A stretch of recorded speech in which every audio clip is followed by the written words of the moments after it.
এর আগে আমরা সমযোজী বন্ধন সম্পর্কে পড়েছি এবং একটি মৌল সম্পর্কে আমাদের জানা ছিল, সেটা ছিল ফ্লোরিন F2। এবার এই সমযোজী বন্ধন সম্পর্কিত আরও অনেক মৌল আছে, সেই মৌলগুলি সম্পর্কে আমরা বলবো। আমরা প্রথমে যে মৌলটি সম্পর্কে পড়ব সেটা হচ্ছে H2 অর্থাৎ হাইড্রোজেন। এই মৌলটি সম্পর্কে আমরা পড়ব। এই মৌলটি কেমনভাবে যুক্ত হয়েছে সেটা আমরা দেখব। দেখো এখন এখানে যে আছে হাইড্রোজেন, এই হাইড্রোজেনের দুটি হাইড্রোজেন একসঙ্গে যুক্ত হয়ে আছে। তাহলে দুটি হাইড্রোজেন যদি যুক্ত থাকে, আমি এখানে লিখলাম একটি হাইড্রোজেন আর এখানে লিখলাম একটি হাইড্রোজেন, এরকম। এবার এই হাইড্রোজেনের ইলেকট্রন সংখ্যা কত না, এই হাইড্রোজেন তো 1 নম্বরে, তার ইলেকট্রন সংখ্যা একটি, আর এই হাইড্রোজেনেরও ইলেকট্রন সংখ্যা কত বলো তো, একটি। এবার আমরা জানি যে হাইড্রোজেন সে যেহেতু হিলিয়ামের কাছে আছে, হিলিয়ামের নিষ্ক্রিয় মৌলের কাছে আছে, তাই হাইড্রোজেন চাইবে তার শেষ কক্ষপথে দুটি ইলেকট্রন রাখতে। এই হাইড্রোজেন কিন্তু অষ্টক নিয়ম মানে না, অষ্টক নিয়মে 8টি ইলেকট্রন রাখতে হয়, কিন্তু এখানে হাইড্রোজেন বা লিথিয়াম এই সমস্ত মৌলগুলি ব্যতিক্রম আছে, তারা তাদের শেষ কক্ষপথে দুটি ইলেকট্রন রাখতে চায়। তাহলে যেহেতু এখানে এই হাইড্রোজেন দুটি ইলেকট্রন রাখতে চায়, এর আছে একটি, আবার এই হাইড্রোজেন তারও কটি আছে, একটি। তাহলে দুজনেরই যদি দুটি করে ইলেকট্রন রাখতে চায়, তাহলে এই হাইড্রোজেনেরও একটি আছে, আরও একটি প্রয়োজন, আবার এই হাইড্রোজেনেরও একটি ইলেকট্রন আছে, তারও একটি প্রয়োজন। সুতরাং দুজনকারে যেহেতু প্রয়োজন, তাই তারা নিজেদের মধ্যে একটা চুক্তি করবে, ইলেকট্রন জোড় তৈরি করবে, তারা সমযোজী বন্ধনে আবদ্ধ হবে। তা যেহেতু একটি ইলেকট্রন আছে আর একটি প্রয়োজন, সুতরাং একটি ইলেকট্রন জোড় হলেই হবে।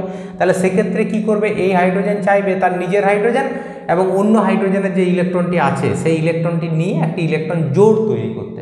তাতে কি হবে না, যদি একটি এখানে ইলেকট্রন জোড় তৈরি হয় এই জায়গায়, তাহলে কি হবে, এই হাইড্রোজেন সে যখন ইলেকট্রন জোড়টিকে ব্যবহার করবে তখন এই হাইড্রোজেনের ইলেকট্রন সংখ্যা হবে দুটি, আবার এই হাইড্রোজেন যখন ইলেকট্রন জোড়টিকে ব্যবহার করবে তখন তারও ইলেকট্রন সংখ্যা হবে দুটি। তাহলে এটাকে ওই লুইস ডট গঠন দ্বারা কীভাবে লেখা যায়, এই হাইড্রোজেনের এভাবে গোল চিহ্নটা দিলাম, আবার এই হাইড্রোজেনের গোল চিহ্নটা দিলাম এইভাবে। তাতে দেখো এই হাইড্রোজেনের ইলেকট্রন কটা, দুটো, আবার এই হাইড্রোজেন যদি এই গোলের ভিতরে ধরা হয় তারও ইলেকট্রন দুটো। এর পরের লাইনে কি হবে, পরের লাইনে এখানে তীর চিহ্ন দিলাম, এরপরে এখানে লিখলাম হাইড্রোজেন, এখানেও লিখলাম হাইড্রোজেন, এবং তাদের নিজেদের মধ্যে কটি বন্ধন আছে বলো তো, একটি বন্ধন আছে, যেহেতু একটি ইলেকট্রন জোড়, একটি বন্ধন, এবং এর পরের লাইনে এই দুটি হাইড্রোজেন একসঙ্গে যুক্ত হবে, যুক্ত হয়ে তৈরি করবে H2। এটা বোঝা গেল, এটা হচ্ছে সমযোজী বন্ধন। এবার পরের মৌলটিতে যাই আমরা, পরের মৌলটা হচ্ছে HF। এইটা HF কিভাবে যুক্ত হয়েছে, তাহলে এখানেও দুটি মৌল আছে এবং সেই দুটি মৌল হচ্ছে একটা হাইড্রোজেন এবং অপর মৌলটি হচ্ছে ফ্লোরিন। তাহলে দুটি মৌল, একটি হাইড্রোজেন আর একটি ফ্লোরিন, আমি লিখলাম এখানে একটি হাইড্রোজেন আর একটি হচ্ছে ফ্লোরিন। এবার এদের ইলেকট্রন সংখ্যাটা আমি একটু লিখে দিই, কার কতগুলি ইলেকট্রন আছে না, দেখো এই হাইড্রোজেন তার ইলেকট্রন সংখ্যা হচ্ছে একটি, আর ফ্লোরিনের ইলেকট্রন সংখ্যা হচ্ছে 9টি। ইলেকট্রন বিন্যাস করলে 2 + 7, তাহলে যদি 2 + 7 হয়, এর শেষ কক্ষপথে ইলেকট্রন হবে 7টি, 1 2 3 4 5 6 7। তাহলে এই হাইড্রোজেন একটি আছে, আরও একটি প্রয়োজন, কারণ এর দুটি হলেই হয়। আবার এই ফ্লোরিন তার 7টি আছে, তারও একটি প্রয়োজন, তবে তার 8টি হবে। তাই এখানে কি করবে না, উভয়ে দুজন মিলে একটি ইলেকট্রন জোড় তৈরি করবে। দেখো এই হাইড্রোজেনের একটি আছে, যদি এটাকে নিয়ে একটি ইলেকট্রন জোড় তৈরি করতে পারে, ফ্লোরিনের এই ইলেকট্রনটিকে নিয়ে যদি একটি ইলেকট্রন জোড় তৈরি হয়, এই দুটি মিলে যদি একটি ইলেকট্রন জোড় তৈরি হয়, তাহলে কি হবে, এই ইলেকট্রন জোড়টিকে দুজনা সমানভাবে ব্যবহার করবে।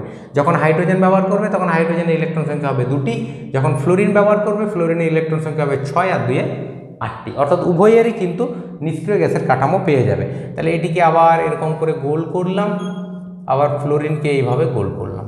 দেখো এই গোলের ভিতরে হাইড্রোজেন যদি এই গোলের ভিতরে ইলেকট্রন দুটি, আবার ফ্লোরিন এই গোলের ভিতরে ইলেকট্রন হচ্ছে 2টি 4টি 5টি 6টি 7টি 8টি। ওকে, তাহলে সকলেই কিন্তু নিষ্ক্রিয় গ্যাসের কাঠামো পেয়ে গেছে। এরপরে এখানে লিখলাম H, এখানে লিখলাম F, এদের ভিতরে একটি বন্ধন আছে, এরপর এখানে তৈরি হলো HF, সমযোজী বন্ধন। ওকে, কারণ এই ইলেকট্রন জোড়টিকে দুজনে সমানভাবে ব্যবহার করবে।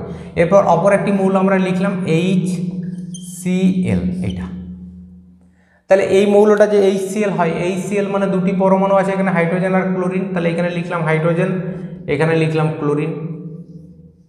এবার এদের ইলেকট্রন সংখ্যাগুলি দিচ্ছি, হাইড্রোজেনের ইলেকট্রন সংখ্যা হচ্ছে একটা, ক্লোরিনের ইলেকট্রন সংখ্যা হচ্ছে 17। 17কে ইলেকট্রন বিন্যাস করলে হবে 2 + 8 + 7, অর্থাৎ এর শেষ কক্ষপথে ইলেকট্রন সংখ্যা হচ্ছে 7টি।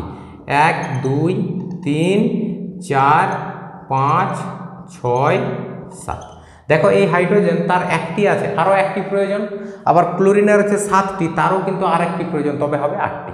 তাই এরা কি করবে, নিজেদের মধ্যে একটি ইলেকট্রন জোড় তৈরি করবে। এটা একটি ইলেকট্রন জোড় এবং এই জোড়টিকে সমানভাবে ব্যবহার করবে। যখন এই জোড়টিকে হাইড্রোজেন ব্যবহার করবে তখন হাইড্রোজেনের ইলেকট্রন সংখ্যা হবে 2টি। যখন ক্লোরিন ব্যবহার করবে ক্লোরিনের হবে 2 2 4 2 6 আর 2 8টি।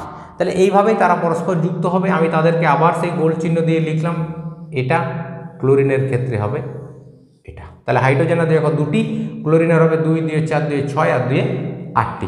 এবার তীর চিহ্ন দিলাম, এখানে লিখলাম হাইড্রোজেন, এখানে লিখলাম ক্লোরিন। তাদের মাঝে কটি বন্ধন আছে বলো তো? একটি বন্ধন। এখানে একটি বন্ধন দিলাম। এবার এখানে তীর চিহ্ন, দুজন একসঙ্গে যুক্ত হয়ে তৈরি হবে HCl। বোঝা গেল?